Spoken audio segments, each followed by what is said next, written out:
भारत की आज़ादी सन 1947।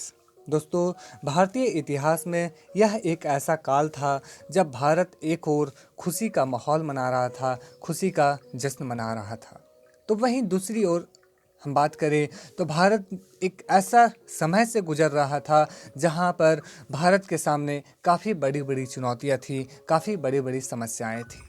इनमें से जो महत्वपूर्ण थी वो यहाँ की सामाजिक आर्थिक स्थिति, यहाँ की जनता के बीच में गरीबी, यहाँ की जनता के बीच में भूखमरी, यहाँ पे हो रहे कॉमनल डिस्प्यूट्स, एवं सबसे बड़ी जो इनमें थी वो थी भारत के इंटीग्रेशन।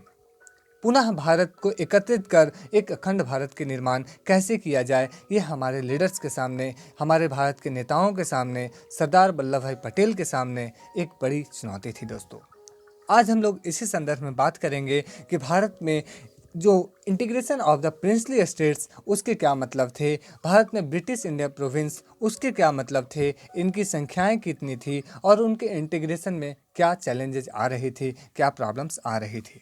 चलिए हम लोग शुरू करते हैं। दोस्तों, सबसे पहले अगर हम बात करें तो एक मैप के माध्यम से आपको बता दें कि भारत जो है वो अनेक प्रिंसली स्टेट्स एवं अनेक ब्रिटिश इंडिया प्रोविंस में बटी हुई थी। दोस्तों, ब्रिटिश इंडिया प्रोविंस वो ऐसे इलाका थे जहां पर ब्रिटिश के द्वारा डायरेक्ट शासन चलाया जाता था, वहां पर उनका डायरेक्ट आधिपत्य था। जैसे आप इसमें जो पीले कलर के क्षेत्र देख रहे हैं, वो पीले कलर के क्षेत्र जो हैं वो ब्रिटिश के द्वारा डायरेक्टली रूल किए जाते थे। दोस्तों, वहीं दूसरी ओर आप जो ब्लू कलर का एरिया देख रहे हैं, नीले कलर के क्षेत्र को देख पा रहे हैं, वो वैसे इलाका थे जहां पर प्रिंसली स्टेट्स था, यानी वहाँ पर ब्रिटिशों का इनडायरेक्ट शासन था, वहाँ पर ब्रिटिश का डायरेक्ट शासन नहीं था। दोस्तों, तो प्रॉब्लम क्या हुई थी, चलिए उसे बात करते हैं।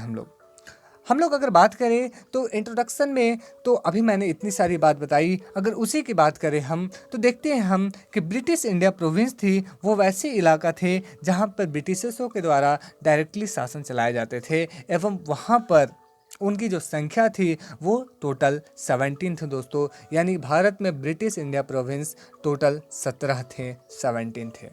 वहीं दूसरी ओर अगर हम बात करें प्रिंसली स्टेट्स की, तो भारत में प्रिंसली स्टेट्स वैसे इलाका थे जहां पर ब्रिटिशर्सों के द्वारा इनडायरेक्ट शासन चलाया जाता था, यानी कि ऐसे इलाका थे जहां पर राजा महाराजा हुआ करते थे। जैसे आपने जम्मू कश्मीर के राजा हरि सिंह का नाम तो सुना ही होगा, एवं हैदराबाद के निज़ाम का नाम तो सुना ही होगा। तो ये ऐसे इलाका थे जो ब्रिटिश के अंदर में रहकर, ब्रिटिश के शासन के अंदर में उनके अंतर्गत रहकर और वे शासन चलाते थे, एवं इनको अपनी इंटरनल अफेयर्स में कंट्रोल करने की अपनी पूरी आज़ादी थी, पूरी छूट थी। दोस्तों, तो कुल मिलाकर अगर बात करें तो दोनों के बीच में डिफरेंस ये था कि ब्रिटिश इंडिया प्रोविंस वैसे इलाका थे जहां पर ब्रिटिशर्सों का डायरेक्टली शासन होता था। जैसे इसमें अगर एग्जांपल ले तो बलूचिस्तान, सिंध, हमारा मद्रास, ऐसे इलाका निकलकर सामने आते हैं। इसके बारे में हम लोग अभी नेक्स्ट स्लाइड में पढ़ेंगे। दोस्तों, तो अगर हम बात करें दोनों के इफेक्ट की, तो भारत की लगभग 1/3 जो इलाका थी, 1/3 जो इलाका थी ब्रिटिश एम्पायर की, उसमें प्रिंसली स्टेट्स आते थे। दोस्तों, वहीं बात करें जनसंख्या की, तो भारत की हर 4 लोगों में से 1 लोग जो थे वो प्रिंसली स्टेट्स से बिलोंग करते थे, यानी बोल सकते हैं कि भारत में प्रिंसली स्टेट्स की भी रोल कम नहीं थी। दोस्तों, इसके बाद अगर हम बात करें तो भारत में अगर दोनों की बंटवारा की बात करें तो आप देख पा रहे होंगे यहाँ पर कि यहाँ पर जो भी कलर, जो पीले कलर के क्षेत्र हैं वो उस समय के प्रिंसली स्टेट्स थे, जिनमें आप देख पा रहे होंगे जम्मू कश्मीर, राजस्थान फेडरेशन, हैदराबाद, मैसूर, बाड़मेर, ऐसे अनेक इलाका जो हैं वो सामने आ रहे हैं। दोस्तों, सामने दिखते हैं आपको। उसके साथ साथ वो इलाका जो आपको डार्क दिख रहे हैं वो वैसे इलाका है जो ब्रिटिश इंडिया प्रोविंस थी, एवं उनकी संख्या जो थी वो टोटल 17 थी। अगर उन टोटल संख्या की नाम की बात करें तो आप ये देख पा रहे होंगे यहाँ पर जो भी ब्लैक कलर से लिखे हुए जो नाम है वो वैसे इलाका है जो ब्रिटिश इंडिया प्रोविंस थी, एवं वो पूरे के पूरे जो है वो भारत में मिल गए थे। दोस्तों, तो इस तरह देखते हैं कि at the time of independence India में टोटल 17 ब्रिटिश इंडिया प्रोविंस थे, जिसमें Ajmer, Merwara, Andaman and Nicobar, Barmer, Bombay, central province, Coorg, Delhi, Madras, Orissa, Panth Piploda जो सबसे छोटा था हमारा ब्रिटिश इंडिया प्रोविंस, और यूनाइटेड प्रोविंस जो आज का उत्तर प्रदेश का इलाका है। तो ये ऐसे 11 ऐसे इलाका थे जो ब्रिटिश इंडिया प्रोविंस थे और वो डायरेक्टली भारत में मिल गए थे दोस्तों। इसके साथ साथ अगर हम बात करें तो जो रेड कलर्स लिखे हुए हैं यानी कि Balochistan, North Western Frontier, Sindh, ये 3 ऐसे इलाका थे, 3 ऐसे ब्रिटिश इंडिया प्रोविंस थी जो आज़ादी के बाद पूरी रूप से वो पाकिस्तान में चले गए थे। लेकिन इनमें से 3 ऐसे भी इलाका थे, 3 ऐसे भी ब्रिटिश इंडिया प्रोविंस थी जिनके कुछ हिस्से पाकिस्तान एवं कुछ हिस्से जो है वो इंडिया में आ गए थे, यानी कि इनकी बंटवारा हो गई थी।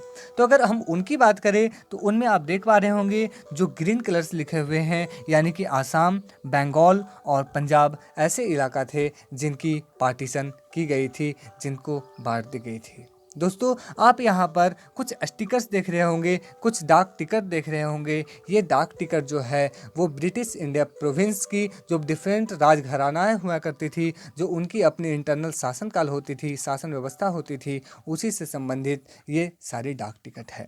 दोस्तों इसके बाद अगर हम बात करें तो आखिर प्रॉब्लम हो कहाँ रही थी, तो हम देखते हैं कि जो ब्रिटिश इंडिया प्रोविंस थी उनमें 17 में से पूरी रूप से 11 जो है वो भारत में शामिल हो जाती है, 3 पाकिस्तान चले जाते हैं एवं 3 की बंटवारा हो जाती है। लेकिन what about the British province, British princely states, what about the princely states? हम देखते हैं दोस्तों कि भारत में जो प्रिंसली स्टेट्स होते हैं उनकी संख्या काफ़ी ज़्यादा होती है। हालांकि उनकी जो साइज़ होती है वो बहुत छोटी छोटी होती है, वो छोटे छोटे अपने अपने इलाकों में शासन व्यवस्था कर रहे होते हैं। अगर हम सबसे बड़े प्रिंसली स्टेट्स की बात करें तो वो प्रिंसली स्टेट्स हमारा हैदराबाद निकल कर सामने आता है। तो इस तरह से देखते हैं हम लोग with the end of British India, जब ब्रिटिश की शासनकाल भारत में समाप्त हुई तो ब्रिटिश जो है वो भारत में ये अनाउंस करते हैं कि अब हमें यहाँ से जाने के बाद प्रिंसली एस्टेट्स पे जो हमारी सर्वोपरिता, जो हमारी शासनकाल चल रही होती है वो पूरी तरह से समाप्त हो जाएगी। हमें जाने के बाद उस पर से हमारी शासन व्यवस्था भी खत्म हो जाएगी, मतलब अब वो फ्री होंगे। इसके साथ साथ देखते हैं कि भारत में जो 565 प्रिंसली एस्टेट्स होते हैं, जो हमारे 565 राज घरानाओं के अपने एरिया होते हैं, वो इंडिपेंडेंट हो जाते हैं। इसके साथ साथ वो जाते जाते ये अनाउंस कर जाते हैं कि ये सारे इलाका जो है वो अब फ्री हैं, अब वो चाहे तो हिंदुस्तान के साथ रह सकते हैं, अब वो चाहे तो पाकिस्तान जा सकते हैं, या तो फिर अब वो चाहे तो पूरी तरह से एक अपना इंडिपेंडेंट नेशन का क्रिएशन कर सकते हैं। तो इस तरह से देखते हैं the decision was left over not on the people but on the rulers. ये जो डिसीजन था कि आप चाहो तो हिंदुस्तान के साथ रह सकते हो, आप चाहे तो पाकिस्तान जा सकते हो, या तो आप चाहो तो पूरी तरह से फ्री रह सकते हो, ये जो डिसीजन थी वो वहाँ के रूलर्स के पास यानी वहाँ के राजाओं के ऊपर छोड़ दी गई थी दोस्तों। तो इस तरह से हम लोग देखते हैं कि this was a very serious problem. ये प्रॉब्लम इसलिए थी क्योंकि हम जानते हैं कि भारत जो है वो लगभग इतने सालों से ब्रिटिश इंडिया से लड़ रहा था, इतने सालों से विदेशी आक्रमण से लड़ रहा था, ताकि भारत जो है वो आज़ाद हो सके एवं एक अखंड सुंदर भारत की चिड़िया, एक सोने की चिड़िया का भारत का निर्माण फिर से किया जा सके एवं एक अखंड भारत का निर्माण, एकत्रित भारत का निर्माण, एकीकृत भारत का निर्माण किया जा सके। तो इस लक्ष्य को पाने में एक सबसे बड़ी प्रॉब्लम यही आ रही थी कि भारत की ये जितने सारे प्रिंसली स्टेट्स थे इनमें से कुछ जो है वो अलग होना चाहते थे। तो चलिए अब हम लोग देखते हैं कि उनमें अपने क्या क्या मानना था। तो सबसे पहले जो प्रॉब्लम स्टार्ट हुआ वो क्या था, रूलर ऑफ त्रावणकोर, जो आज के केरल के जो इलाका है वहाँ पे जो रूलर्स थे उन्होंने ये खुली रूप से अनाउंस किया था कि डिसाइडेड देयर ओन इंडिपेंडेंस, वो अपनी आज़ादी मतलब वो स्वतंत्र देश का निर्माण करना चाहते हैं।